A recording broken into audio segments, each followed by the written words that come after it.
Hello mga kapuso! Ako po si Glyza De Castro at ang gagawin ko today ay ang Fill in the Blanks Challenge. Stars on the floor! Rehearsals pa lang ni Blank, full out na agad.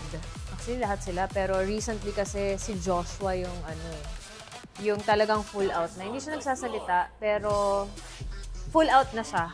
Ganun. Si Blank ang pinakamagaling sumayaw na celebrity dance star. Oh my gosh. Si Rojun. Kasi bata pa lang si Rojun, nakikita ko na siyang sumasayaw talaga sila ni Raver. Kaya parang feeling ko, hindi ko matutumbasan yung expertise at experience ni Rojun. Kasi bata pa lang ako, pinapanood ko na rin siya. Si Blank ang kaya kong lampasuhin sa dance arena. Lampasuhin? Si Vision Patrick. Kasi ang cute niya.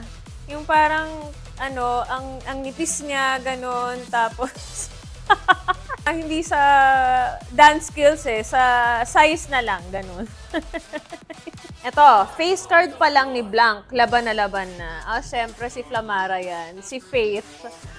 Kakasabi ko lang sa kanya kanina, ay, face card ka, oh. Ganyan. Parang, dun binabawi ni Faith lahat, sa face. Ang threat na celebrity dance star para sa akin ay I think si Thea. Bukod sa magaling siyang kumanta, magaling din siyang sumayaw. Hello mga kapuso, this is Glyza De Castro. Patuloy niyo pong suportahan at panoorin ang Stars on the Floor only on GMA. Stars on the floor!